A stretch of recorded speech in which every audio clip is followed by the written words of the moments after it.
गोस्वामी जी महाराज पूर्व प्रसंग में वर्णन किए। श्री हनुमान जी महाराज रावण से यह कह रहे हैं कि श्री राम से विमुख होने पर वह संपत्ति, वह प्रभुताई यदि प्राप्त थी, प्राप्त हुई है और प्राप्त होने वाली है, वह व्यर्थ है। जिस नदी का मूल सजल नहीं होता है, वह नदी बरसात जाने के बाद सूख जाती है। दशानन, मैं इस बात को प्रतिज्ञापूर्वक कहता हूँ कि श्री राम जी से विमुख होने पर तुम्हारी रक्षा कोई नहीं कर सकते। तुम्हें जिनका बल है ना, वे भी तुम्हारी रक्षा नहीं कर सकते। एक दो नहीं, हजारों की संख्या में त्रिदेव तुम्हारी रक्षा के लिए आगे आएंगे, तब भी नहीं बचा पाएंगे। श्री शंकर जी और ब्रह्मा जी के साथ साथ भगवान विष्णु का भी नाम श्री हनुमान जी ने लिया है। मोह मूल बहुशूल प्रद त्यागहु तम अभिमान भजहु राम रघुनायक कृपा सिंधु भगवान कृपा सिंधु भगवान।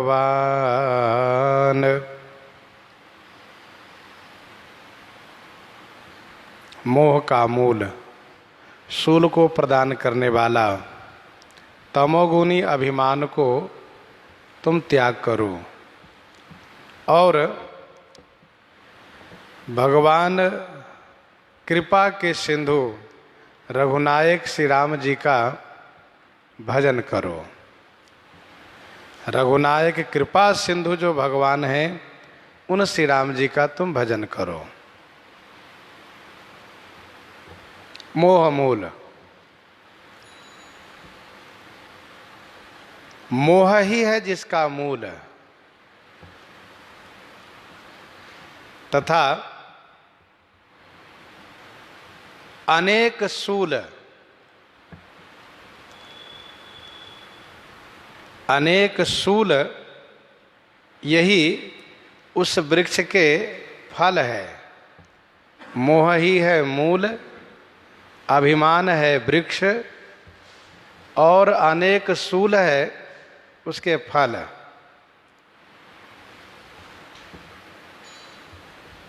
अभिमान के मूल मोह है। संस्कृति मूल शूल प्रदनाना सकल शोकदायक अभिमाना। अच्छा, मोह को मूल इसलिए माना जा रहा है क्योंकि मोह सकल व्याधि न कर मूला। मोह ही है जो सभी व्याधियों का जड़ है।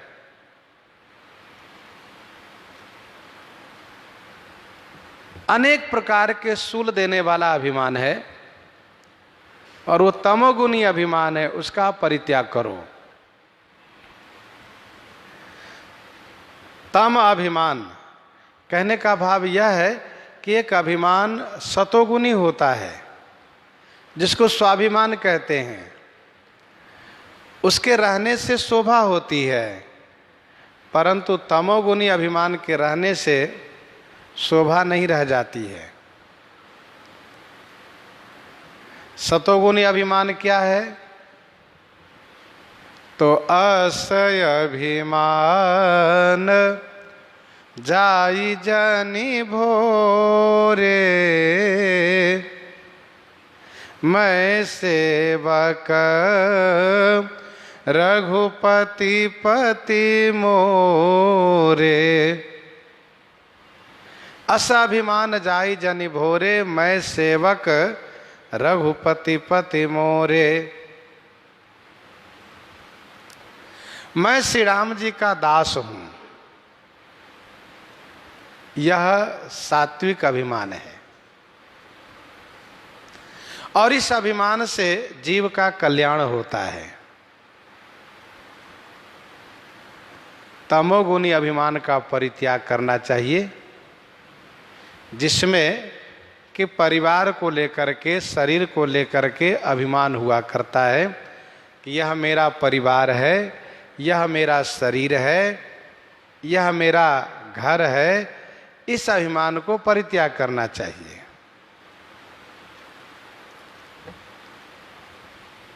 श्री राम जी रघुवंशियों के नायक हैं। वैसे रघुवंशी सभी दयालु हुआ करते हैं। श्री राम जी उस वंश के स्वामी हैं और कृपा सिंधु, कृपा के सागर हैं तथा भगवान हैं। ऐसे श्री राम जी का भजन आप करो।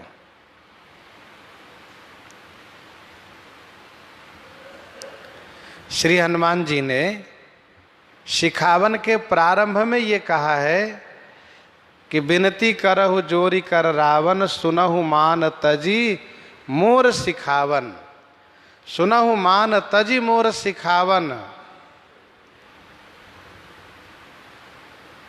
अभिमान को छोड़ करके मेरी शिक्षा को आप सुनो। उपसंहार में श्री हनुमान जी कहते हैं त्यागहु तम अभिमान। अर्थात श्री हनुमान जी महाराज इस बात को भली भांति समझ लिए हैं कि रावण को अभिमान बहुत है। उसे अपने बल, पौरुष, प्रभुता, पराक्रम, वैभव, परिवार, समाज का बड़ा अभिमान है। श्री हनुमान जी कहते इस अभिमान को तुम छोड़ दो, श्री राम जी को भजन करो। जो श्री राम जी सब में रमते हैं अथवा तो सबको अपने में रमाते हैं। रमन्ते योगिनो अनंते सत्यानंद चिदात्मने, इति राम पदे नासो परम ब्रह्म विधीयते। तो रमन्ते योगिनो अनंते, उन श्री राम जी को भजो जो रघुवंशियों के स्वामी हैं, दयालु पाए जाते हैं। वे या तो दयालु है और या तो समर्थ हैं। जो दयालु है वे समर्थ नहीं है, जो समर्थ है वे दयालु नहीं है। परंतु श्री राम जी समर्थ भी हैं और दयालु भी हैं। विनय पत्रिका 232 पद में गोस्वामी जी ने लिखा, प्रभु कृपालु कृपालु अलायक, प्रभु कृपालु कृपालु अलायक, जहाँ जहाँ चित ही डोलावो। प्रभु कृपालु कृपालु अलायक, जहाँ जहाँ चित ही डोलावो।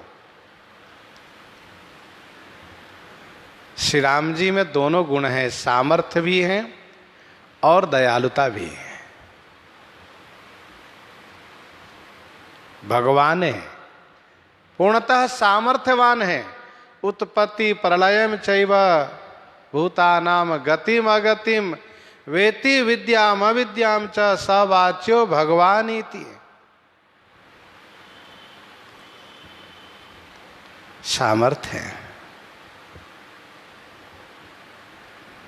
श्री हनुमान जी ने पहले भी कहा, ब्रह्मतज भजहु भगत भयहारी, और अभी भी कहा, अर्थात शिखावन के प्रारंभ में कहा, शिखावन के समापन पर कहा कि भजन करो, अभिमान का परित्याग करो। मानसकार कहते हैं, रावण की सभा में श्री हनुमान जी के वक्तव्य को समर्थन करने का साहस किसी में नहीं हुआ। जिस सभा में धर्म उपदेश किया जाता हो, धर्म नीति की बात कही जाती हो और उस बात को अनुमोदन न किया जाता हो, समर्थन न किया जाता हो, उस सभा का विनाश होता है। गोस्वामी जी स्वयं इस बात को समर्थन कर रहे हैं, बाकी और किसी में समर्थन करने का साहस नहीं है। जदपि कही कपि अति हितवानी, जदपि कही कपि अति हितवानी, भगति विवेक विरति नयसानी, भगति विवेक विरति नयसानी, जदपि कही कपि अति हितवानी।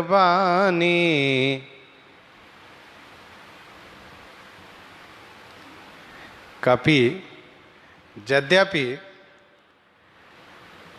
अतिहित भगति विवेक विरति नयसानी बानी कही। यद्यपि कपि श्री हनुमान जी ने अति हितकारी, भक्ति, वैराग्य, ज्ञान और नीति से युक्त, नीति से सनी हुई वाणी कही।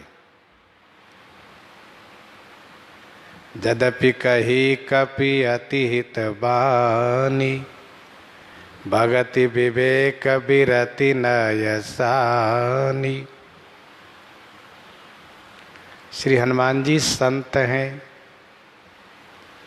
और संत कल्याणकारी बात कहते हैं। संत बिटप सरिता गिरिधारणी, परहित हेतु सबन ही कई करनी।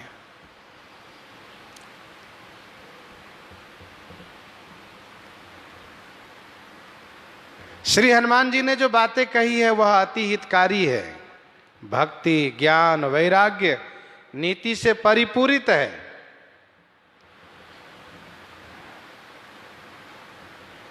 पर सभा में किसी ने इस बात को समर्थन नहीं किया, क्योंकि सभा कालवश तोर, सभा मृत्यु के अधीनस्थ है।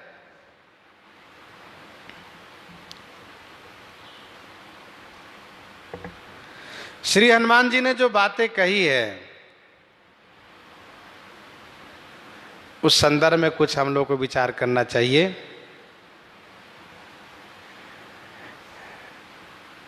कई आवृत्तियां के रूप में देखी जाती है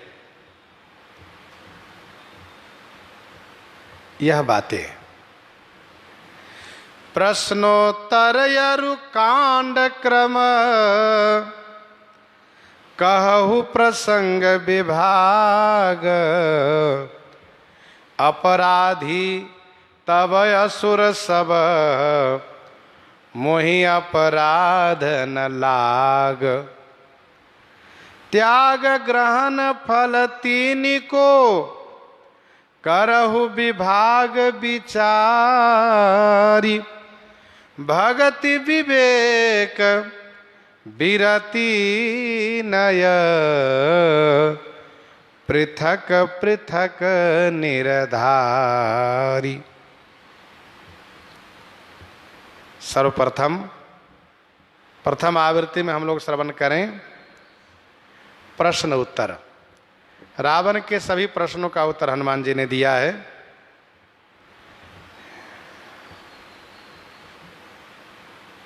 केहि के बल घाल ही बन खीसा, जिसका उत्तर हनुमान जी ने दिया है।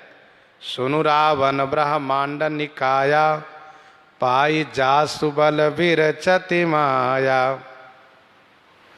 जाके बल लवलेश ते, जीते हु चराचर झारी। यहाँ तक।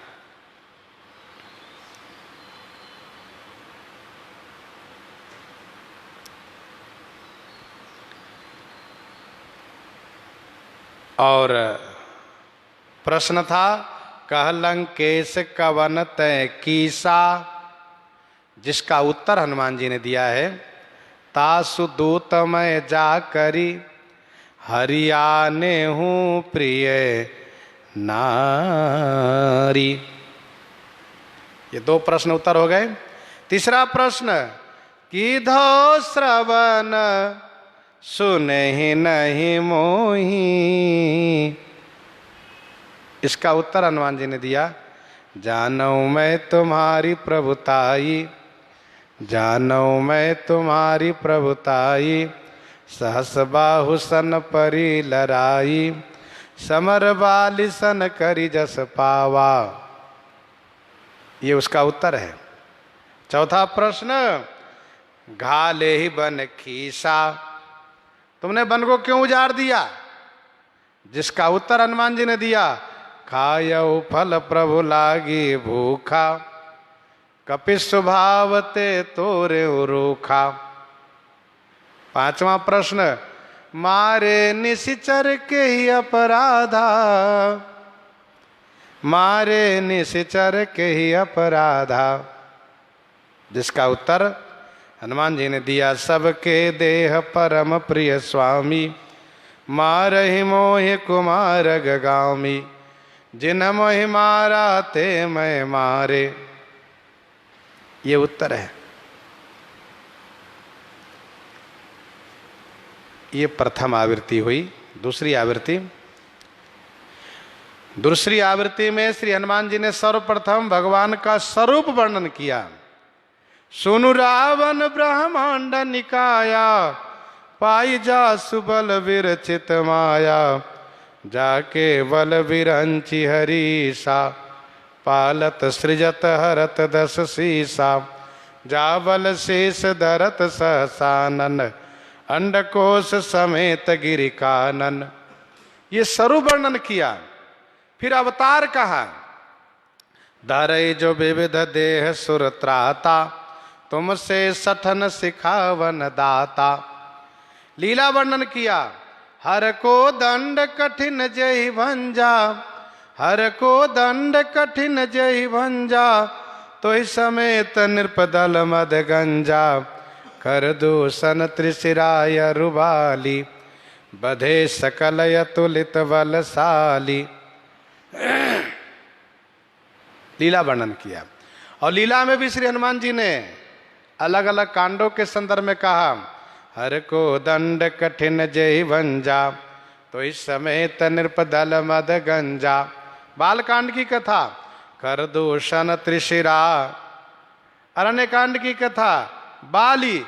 किष्किंधा कांड की कथा, खायऊ फल प्रभु लागी भूखा, कपि स्वभावते तोरे रूखा, जिन मोहि मारा ते मैं मारे, ते पर बांधे तनय तुम्हारे।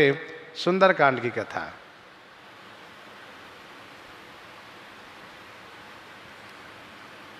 और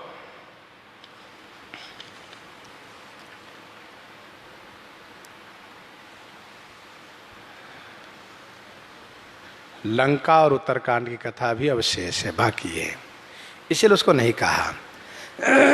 श्री हनुमान जी महाराज ने अयोध्या कांड की कथा का चर्चा नहीं किया है, क्योंकि अयोध्या कांड की कथा में श्री भरतलाल जी का प्रेम प्रधान है। अयोध्या की घटनाक्रम संबंधित कथा है। श्री राम जी की ईश्वरत्व संबंधित उसमें कथा नहीं है। कोई असुर आदि का संहार उस कांड की कथा में नहीं है। इसलिए वहाँ पर संक्षिप्त में कथा सुनाने के लिए जब श्री हनुमान जी प्रारंभ किए तो अयोध्या कांड की कथा छोड़ दिए।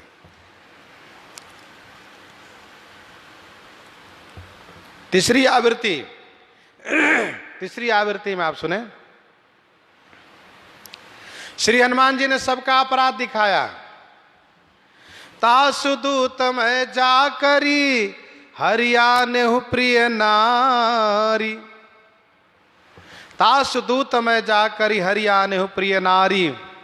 राजा का दोष, मारहि मोहि कुमारग गामी। असुरों का अपराध, तेहि पर बांधे तनय तुम्हारे। ये मेघनाद का अपराध है। जिन मैं मारा ते मैं मारे, ते पर बांधे तने तुम्हारे। ये मेघनाद का अपराध है। और अपनी सफाई में क्या कहा श्री हनुमान जी ने? कहा अपनी सफाई में, खायऊ फल प्रभु लागी भूखा, कपि स्वभाव ते तोरे रूखा। सबके देह परम प्रिय स्वामी, मारे मोहि कुमार अगगामी। मतलब सब में सबका अपराध दिखा दिए, राजा का, असुरों का, मेघनाद का। तो अपना अपराध भी दिखाना चाहिए। कहा नहीं, मेरा अपराध नहीं है। फिर भाई कोई भी अपना अपराध जल्दी थोड़ा ना कहता है। तो श्री हनुमान जी वैसे भी अपराध नहीं किए हैं। हनुमान जी ने कहा खायो फल प्रभु लागी भूखा, मुझे भूख लगी थी, मैंने फल खाया, और जिन्होंने मुझे मारा उसको मैंने भी मारा। इसमें मेरा क्या कसूर, मेरा क्या अपराध है? ये तीसरी आवृत्ति है। चौथी आवृत्ति में आप श्रवण करें। श्री हनुमान जी ने रावण से 3 बार सुनु शब्द का प्रयोग किया, 3 बार सुनने के लिए कहा। प्रसंग को 3 भाग में बांट दिया। प्रथम, सुनु रावण ब्रह्मांड निकाया। दूसरे में, सुनहु मान तज मोर सिखावन। और तीसरे में, सुनु 10 कंठ कहूं पन रोपी। प्रसंग को 3 भाग में श्री हनुमान जी ने बांटा। प्रथम बार जो कहा सुनु रावण ब्रह्मांड निकाया, इसमें प्रश्नों का उत्तर है, प्रश्न उत्तर है। दूसरे बार में श्री हनुमान जी ने कहा सुनहु मान तजी मोर सिखावन, सिखावन की दृष्टि से कहा सुनो। और तीसरे बार में जो हनुमान जी ने कहा सुनो 10 कंठ कहूं पन रोपी, इसमें हनुमान जी ने रावण को भय दिखाया, भय दिखाया, डर दिखाया। चौथी आवृत्ति है। 5वीं आवृत्ति में श्री हनुमान जी ने कहा अमुक अमुक चीजों को परित्याग करो और उसके बदले में अमुक अमुक चीजों को ग्रहण करो। त्याग, ग्रहण, फल, इन तीनों को अलग अलग कहा। त्यागने के लिए कहा क्या क्या त्याग करो? श्री हनुमान जी ने कहा मान, भ्रम, बैर, मद, मोह, तम, अभिमान, इन सबको परित्याग करो। मान, भ्रम, बैर, मद, मोह, तमोगुनी अभिमान का परित्याग करो। जैसे सुनहु मान तज मोर सिखावन, भ्रम तज भजहु भगत भयहारी। ओ भ्रम तज भजहु भगत भयहारी, तासो बैर कबहु नहीं कीजे, देखू बिचारी त्यागी मद मोहा।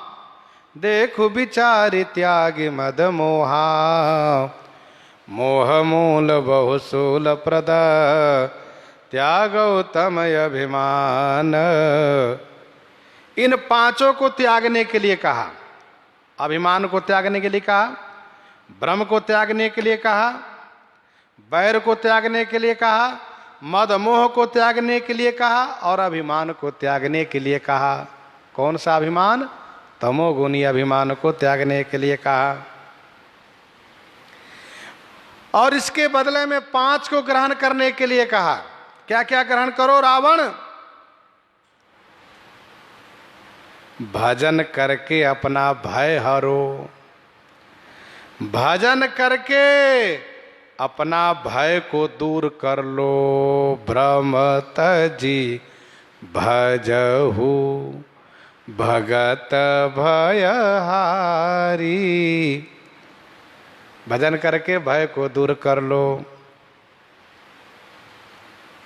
और श्री किशोरी जी को लौटा करके शरण हो जाओ। श्री किशोरी जी को लौटा करके शरण हो जाओ। मोरे कहे जान के दीजे गए शरण प्रभु राखी हैं, तब अपराध विसारी। श्री किशोरी जी को लौटा करके शरणागत हो जाओ, ये कहा।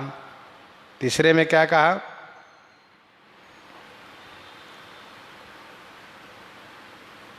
पहले कहा कि भजन करके भय को हरो, फिर श्री जानकी जी को लौटा करके शरण हो जाओ। तीसरे में कहा श्री राम जी के चरण कमल को हृदय में रख करके राज्य को स्थिर कर लो। राम चरण पंकज उर धरहु, लंका अचल राज तुम करहु। और फिर कहा श्री हनुमान जी ने, भजन करके भगवान श्री राम के कृपा पात्र बन जाओ। भजन करके श्री राम जी के कृपा पात्र बन जाओ। भजहु राम रघुनायक, कृपा सिंधु भगवान।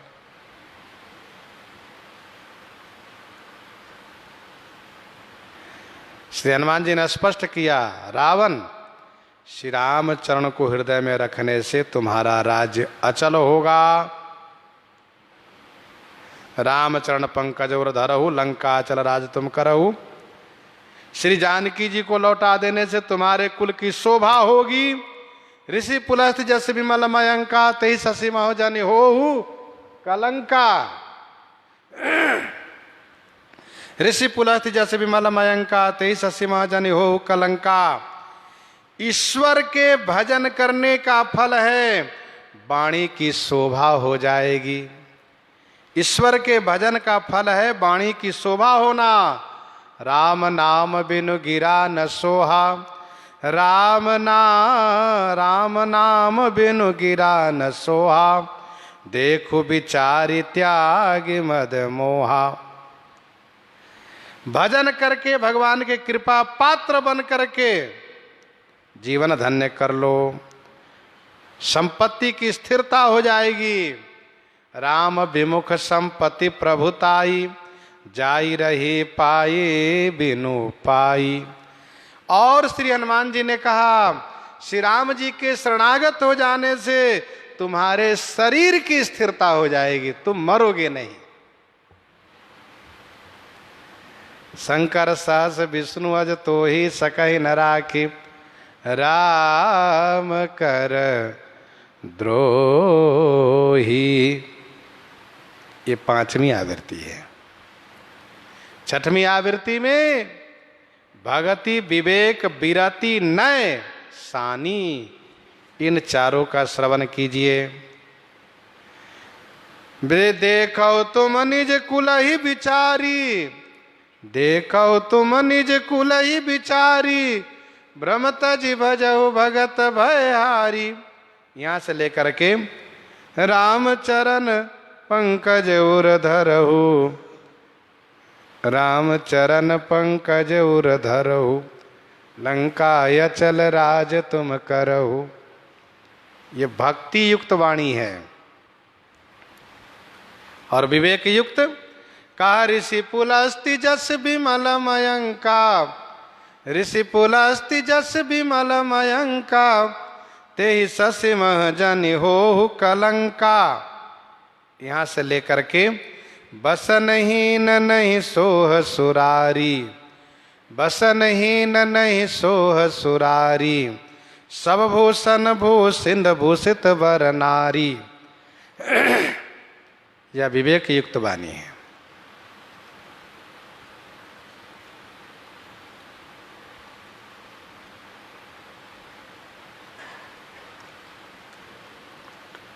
राम विमुख संपत्ति प्रभुताई, राम विमुख संपत्ति प्रभुताई, जाई रही पाई बिनु पाई। यहां से लेकर के सजल मूल जिन सरतन नाही, बरसी गए पुनि तब ही सुखाही। ये बैरागी युक्त वाणी है। और नीति युक्त वाणी कहा सुनो दस कंठ कहूँ पन रोपी, विमुख राम त्राता नहीं कोपी। से लेकर के भजहु राम रघुनायक, कृपा सिंधु भगवान। सुनो दस कंठ कहो पनरोपी, विमुख राम त्राता नहीं कोपी से लेकर के भजहु राम रघुनायक कृपा सिंधु भगवान तक नीति युक्त वाणी है।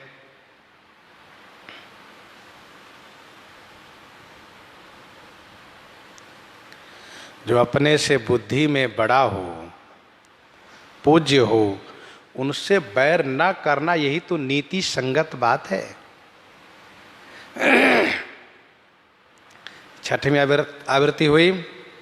सातवीं आवृत्ति के संदर्भ में सुने। कपिह बिलो की दशानन, बेसा कही दुर्वाद। यह उपक्रम है और उपसंहार है क्या? भोला विहसी महाअभिमानी, अर्थात रावण में अभिमान परिपूर्ण भरा हुआ है।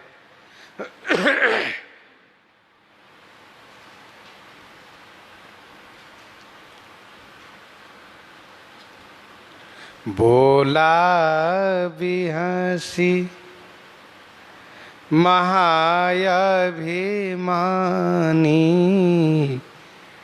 मिला हमहि कपि गुरु बड़ ज्ञानी। श्री हनुमान जी ने अभिमान को छोड़ने के लिए कहा, लेकिन रावण ने अभिमान को परित्याग नहीं किया। महाअभिमानी बिहसी बोला, हम ही बड़ ज्ञानी कपि गुरु मिला।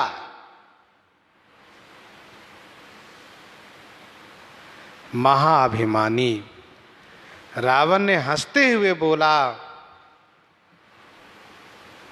हम ही हमें बहुत बड़े ज्ञानी बानर गुरु मिला है। वह बानर जो मूर्ख होता है, मैं वह जो वेदों पर भाष्य करने वाला महान विद्वान दशानन।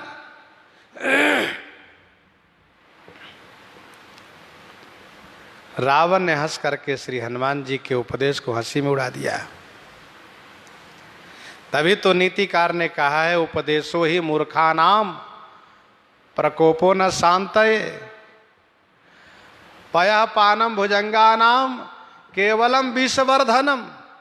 सर्प को दूध पिलाइए तो उसमें जहर की वृद्धि होती है, मूर्खों को उपदेश करिए तो और उसमें रोष आता है, उसको और गुस्सा लगती है।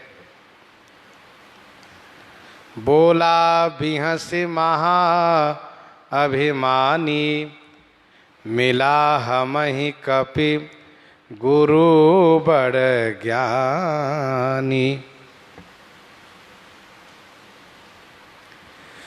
रावण महाअभिमानी है, उसका अभिमान कम नहीं होने वाला है। कोई कुछ कहता हो रावण से तो रावण को पहले तो ये मन में बात आती है कि मैं 10 सिर वाला, 10 मस्तिष्क वाला, किसी के पास 1 सिर है, 1 बुद्धि, 1 मस्तिष्क है, मेरे पास 10 मस्तिष्क, 10 सिर हैं, और मैं 20 भुजा वाला, मैं एक विश्व का अद्वितीय योद्धा, बलवान, विद्वान, पराक्रमी। तो हम लोग को यह भी समझना चाहिए कि अद्वितीय दुष्ट भी, विश्व का अद्वितीय दुष्ट खलनायक।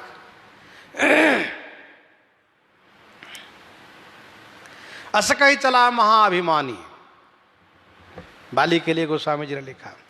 रावण भी महाअभिमानी है, बोला भी बिहसी महाअभिमानी है। रावण ने जो भी प्रश्न किए थे श्री हनुमान जी सबके उत्तर दे दिए। श्री हनुमान जी ने जो कहा उसके संदर्भ में रावण के पास कोई उत्तर नहीं है। रावण को लगा यदि मैं कुछ नहीं बोलूंगा तो ये मुझे बेवकूफ बना देगा सभा में, इसलिए जोर से हंस करके हनुमान जी की बात को हंसी में उड़ा दिया। बोला बिहसी महाअभिमानी। उत्तर यदि रावण को मिलता तो फिर इस प्रकार से नहीं बोलता। रावण अज्ञानतावश श्री हनुमान जी को उपहास कर रहा है, अपमान कर रहा है। वस्तुतः श्री हनुमान जी तो वह हैं जो तुम त्रिभुवन गुरु वेद बखाना, भगवान आशुतोष अवधर दानी श्री शंकर जी हैं। पर रावण को बात समझ में नहीं आ रही है।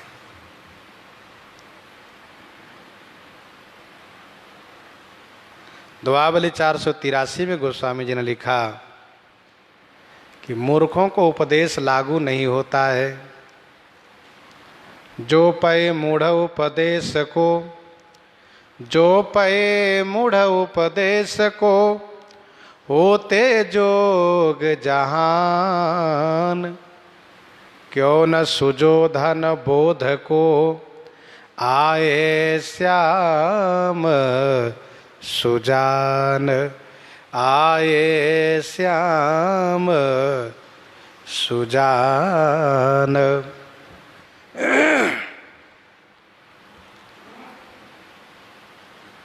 मूर्ख लोग उपदेश के लायक नहीं होते। भगवान श्याम सुंदर दुर्योधन को उपदेश देने आए, क्या उपदेश उसको लागू हुआ? नहीं हुआ। इसलिए मूर्खों को उपदेश लागू नहीं होता है। रावण ने हंसते हुए कहा, मुझे बड़ा ज्ञानी वानर गुरु मिला है। ऐसे गुरु को गुरु दक्षिणा भी मैं अवश्य दूंगा। मृत्यु निकट आई खल तो ही, लागे सिया धम सिखावन मोही। मृत्यु निकट आई खल तो ही, लागे सिया धम सिखावन मोही। अरे खल, तेरी मृत्यु निकट आ गई है।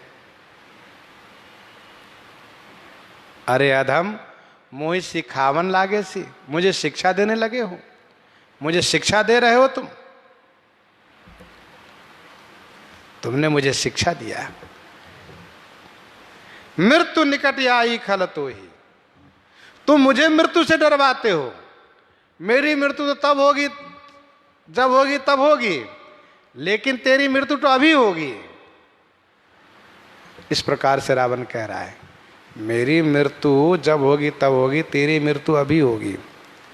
तुमने मुझे उपदेश देने का जो दुस्साहस किया है, धृष्टता की है, उसकी दक्षिणा मैं अवश्य दूंगा। जैसे कह कपि मुनु गुरु दक्षिणा लेहु, पाछे हम ही मंत्र तुम देहु। तो हनुमान जी वहां दक्षिणा दे दिए। सिर लंगूर लपेटी पछारा। तू अधम बानर है। अधम होकर के तुमने मुझे शिक्षा दी है। बानर शरीर के दृष्टि से रावण ने इनको अधम कहा। अधम शरीर राम जिन पाए, बंदव सबके चरण सुहाए। रे कपि अधम, जो रावण को शिक्षा जो दिया है श्री हनुमान जी ने, इसी से चिढ़ करके अधम कह रहा है। रे कपि अधम मरण अब चाहसी, छोटे बदन बात बड़ी कहसी। अंगद जी से कहा, छोटे मुंह बड़ी बात करते हो, इसलिए तुमको मारूंगा, छोड़ूंगा नहीं।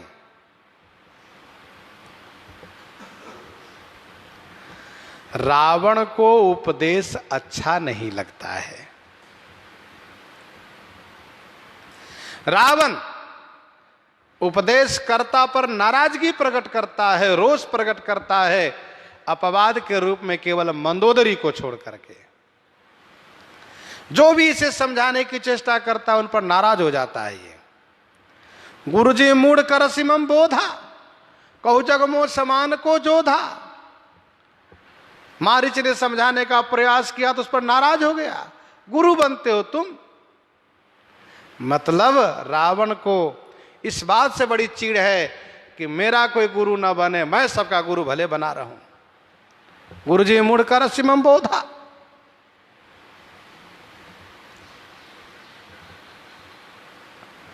सुतसन का 10 कंठ रिसाई, 80 मति 60 के तोहि के ही सिखाई।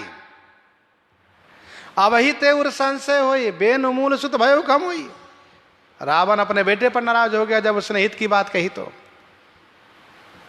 सुत सन कहा 10 कंठ रिसाई, 80 मति 60 के ही तो ही सिखाई। किसने तुम्हें सिखाई ऐसी बुद्धि? तुम्हारी माता ने कि तुम्हारी नाना ने? बहुत नाराजगी प्रकट किया।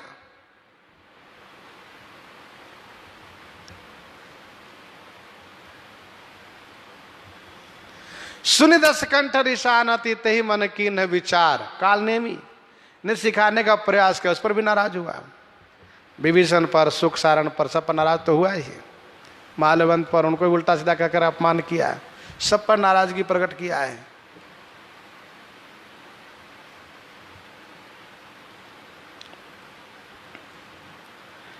श्री हनुमान जी महाराज ने कहा,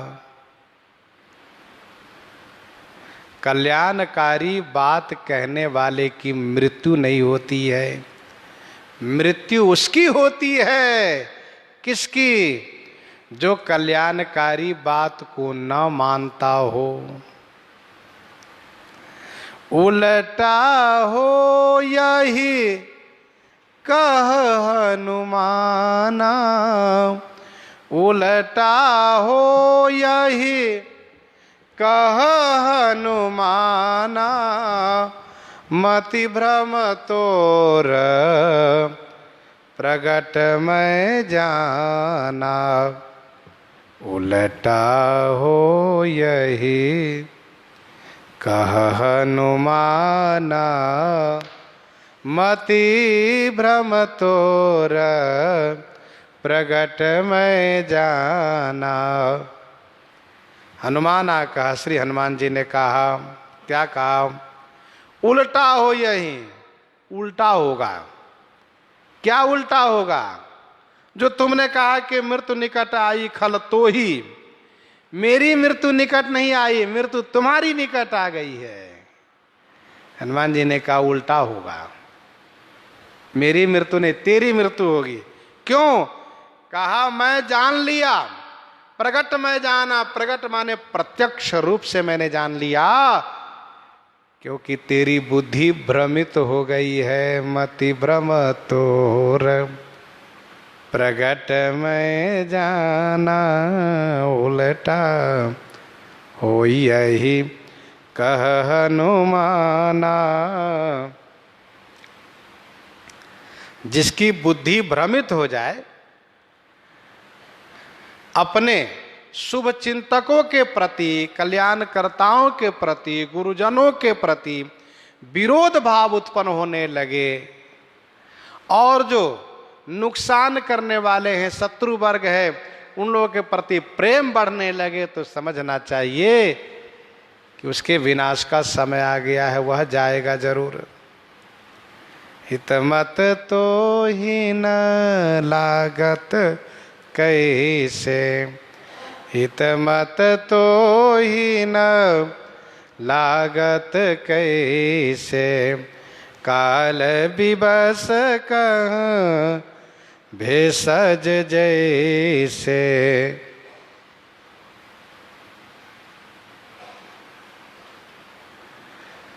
दोहावली 420 में गोस्वामी जी ने लिखा।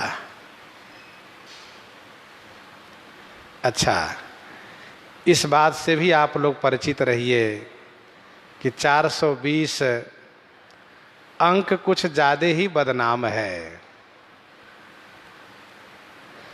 किसी से यदि कह दीजिए तुम तो 420 हो, फिर तो उसकी नाराजगी का सामना करना पड़ेगा। आप 320 कहिए, 220 कहिए, 520 कहिए, कोई फर्क नहीं पड़ेगा, लेकिन 420 कह दीजिए तो नाराज हो जाता है वह। अच्छा, गोस्वामी जी ने इस अंक तक दोहा संख्या को पहुंचाया। इससे आगे भी गोस्वामी जी दोहा संख्या को लेकर के चले हैं तो 420। बाकी ग्रंथों में इतनी संख्या नहीं हो पाई, पद संख्या, दोहा संख्या, चौपाई संख्या, लेकिन दोहावली के दोहा संख्या 420 पर पहुंचे तो गोस्वामी जी की लेखनी रुक गई। 420 क्या लिखना चाहिए यहाँ पर? 420 कौन हो सकते हैं? किसको 420 कहना चाहिए? तब गोस्वामी जी ने बड़े सोच विचार करके लिखा, हित पर बढ़ई विरोध जब, अनहित पर अनुराग। हित पर बढ़ई विरोध जब, अनहित पर अनुराग। राम विमुख विधि वाम गति, सगुन अघाई अभाग। यही लोग 420 नंबर के होते हैं। कौन?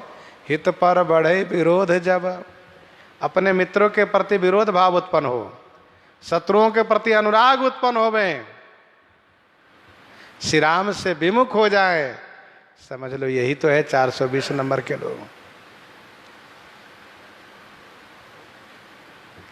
इस पर विधाता बाम हो गए। मति भ्रम तोर प्रगट में जाना, हित मत तो ही न लागत कैसे। काल विवश कह भेषज जैसे।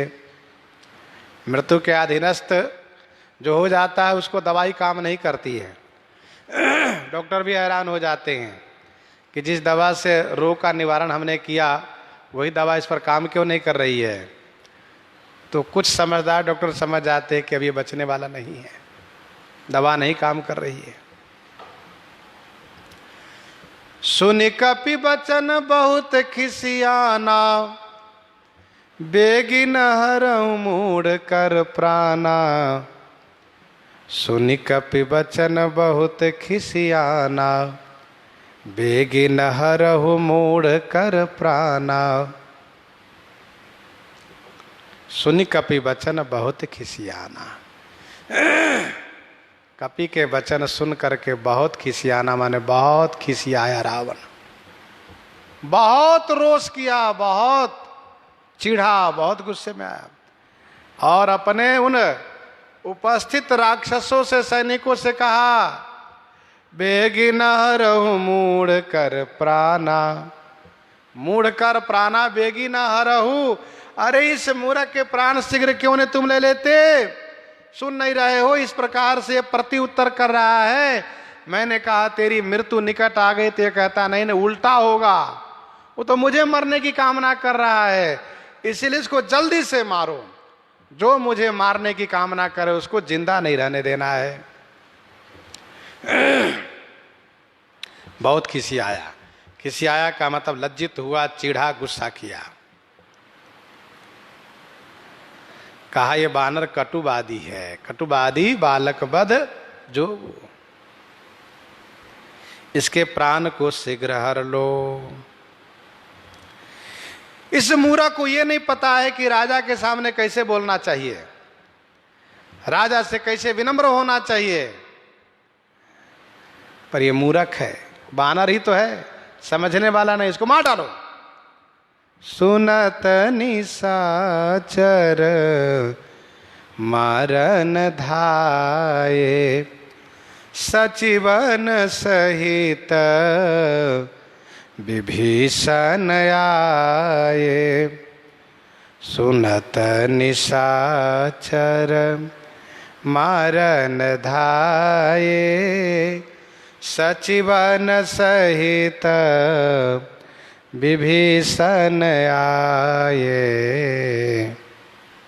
सुनते ही निशाचर राक्षस मारने के लिए धाये माने दौड़े। उसी समय में तत्क्षण मंत्रियों के सहित श्री विभीषण जी आ गए। सचिवन सहित विभीषण आए। ये निशाचर लोग दूर दूर खड़े थे, दूर दूर खड़े थे। क्यों? पूछा गया निश्चरों से, दूर क्यों खड़े थे तुम?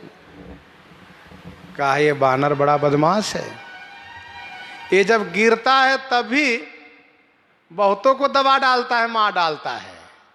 हाथ पांव फैला करके, शरीर फैला करके उन सब पर गिरता है जो उनके पास खड़े हो। परते बार कटक संघारा, भले बंधा हुआ है पर क्या पता कहीं गिर जाए तो, इसलिए पास में खड़ा होना ठीक नहीं है, इसलिए हम लोग दूर खड़े थे। ऐसा कहाँ? मारने के लिए क्यों दौड़े फिर? कहा वो तो महाराज का, लंकेश का आदेश।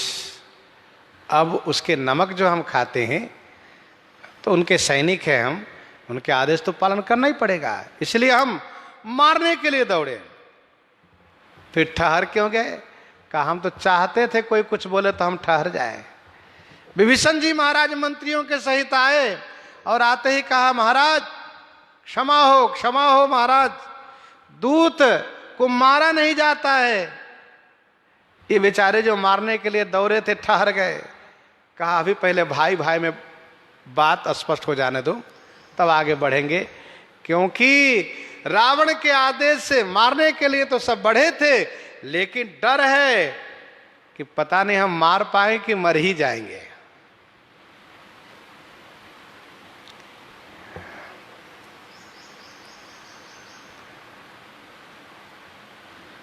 सचिवन सहित विभीषण आए। भगवान श्री राघवेंद्र की कृपा से हनुमान जी महाराज के लिए यह सुंदर संजोग बन गया। विभीषण जी अपने मंत्री के सहित तुरंत आ गए। विभीषण जी महाराज ने सुना है कि हनुमान जी महाराज मेघनाद द्वारा बंदी होकर के रावण की सभा में पहुंचाए गए हैं, पहुंचे हैं।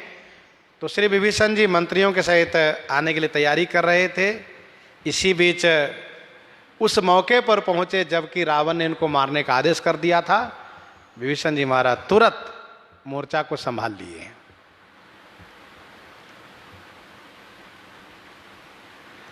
श्री राम भक्तों के लिए कुयोग में सुयोग बन जाता है। बड़ी जोर की प्यास लगी थी, क्या करे कुछ समझ में नहीं आ रहा था। स्वयं प्रभा का बिल मिल गया, जिसे सागर तट तक पहुंच गए।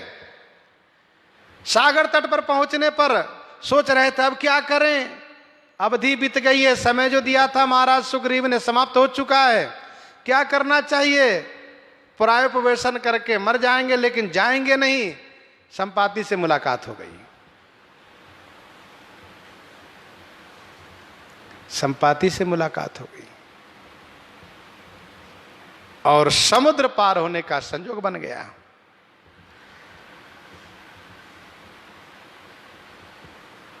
हनुमान जी महाराज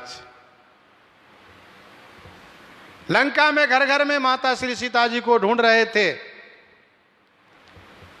परंतु कहीं कोई खबर नहीं मिल पा रही थी। क्या करें? विभीषण जी महाराज से मुलाकात हो गई, जिससे अशोक वाटिका तक पहुंचे। अशोक वाटिका में वृक्ष के ऊपर बैठे हैं, सोच रहे अब क्या करना चाहिए, कुछ समझ में नहीं आ रहा है। रावण आ गया। उसके जाने के बाद फिर मुद्रिका गिराने का संयोग बन गया। वैसे यहां पर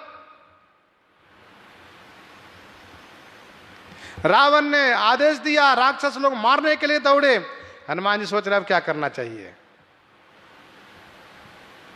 मैंने पहले ही सुना दिया है इसको कि जिनमें मारा ते मैं मारे, वह जो मैंने सुनाया है वह अभी भी लागू रहेगा।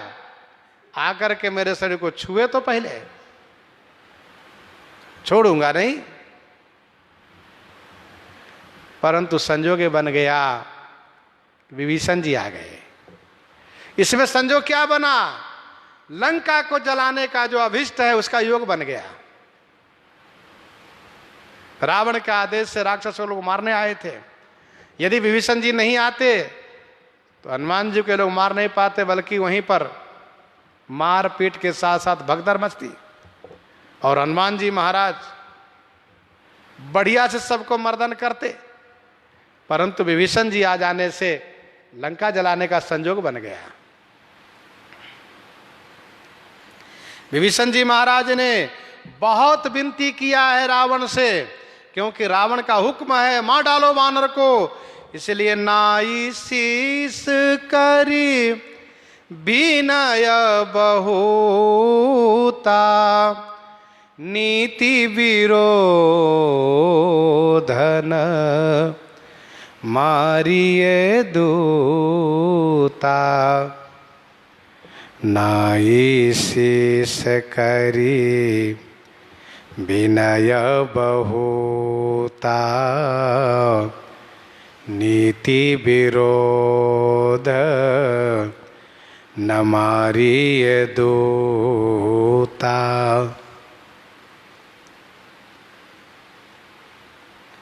नाई शीस चरण में सिर नवा करके बहुत विनती किया और कहा,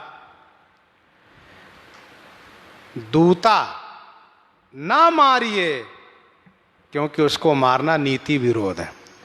नीति विरोध है दूत को मारना, इसलिए दूत को नहीं मारिए।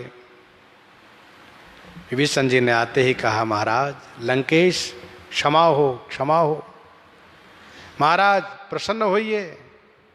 महाराज किसी नीति शास्त्र में दूत को मारने की बात नहीं कही गई है, और आप जैसे नीति शास्त्र के ज्ञाता, विद्वान, बलवान, दूत को मरवा डालना ये आपके लिए शोभनीय नहीं है। महाराज क्षमा कर दीजिए।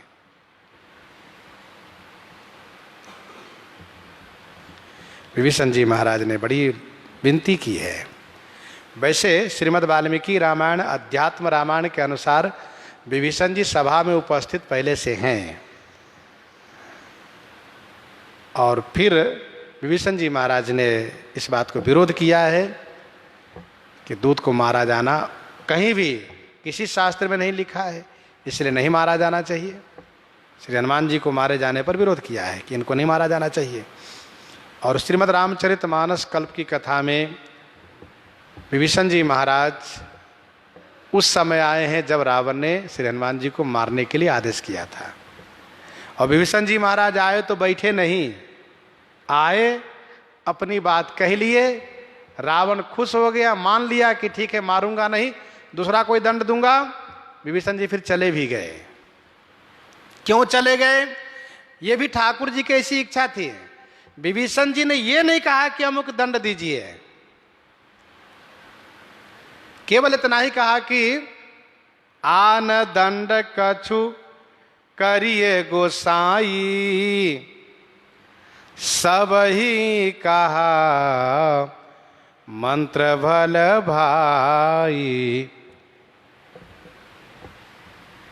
आन दंड कछु करिए गोसाई, हे गोसाई, हे स्वामी, हे पृथ्वीपति, हे लंकेश, हे विश्व विजेता, कछु आन दंड करिए। कछु माने कुछ दूसरा दंड दीजिए इनको। तो उपस्थित सभा के सभी राक्षसों ने, सैनिकों ने, और खास करके जो मारने के लिए दौड़े थे उन सभी ने जोर दे करके कहा, क्या ये मंत्र भल है? अच्छा है, बहुत अच्छा, बढ़िया बात है। सब ही कहा मंत्र भल भाई। रावण ने कहा अच्छा। विभीषण की बात को सबने अनुमोदन कर दिया।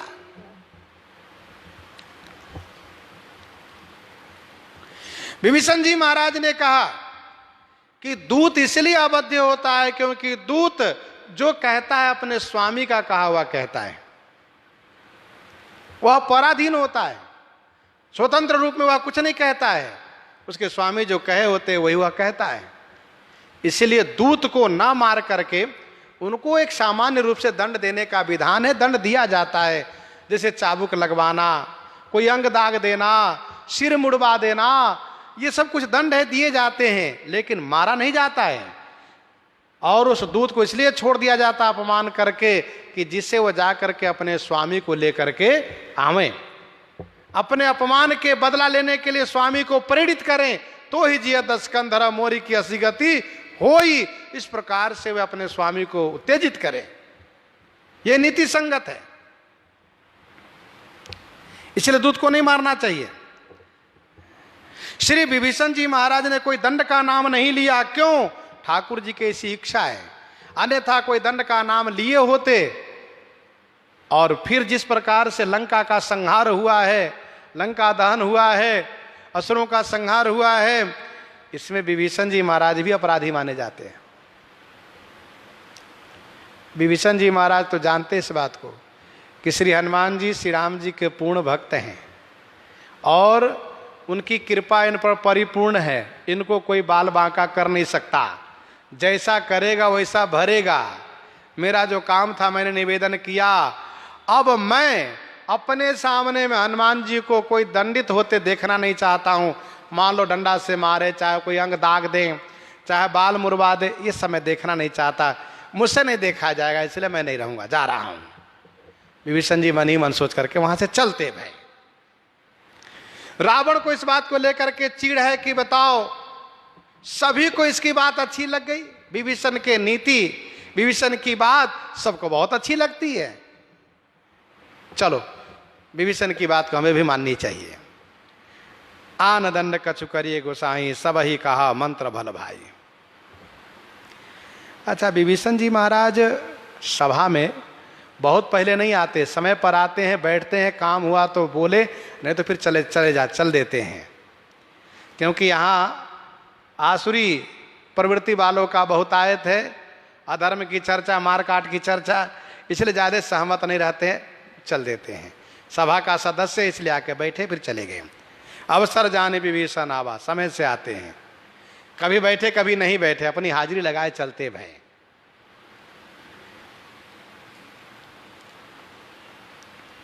सबसे बड़ी बात है कि त्रिजटा ने घर में भी तो सुना दिया है, पिताजी मैंने ऐसा ऐसा स्वप्न देखा है। तो विभीषण जी मन ही मन सोच रहे हैं कि मेरी बेटी का स्वप्न सत्य होने वाला होगा सब।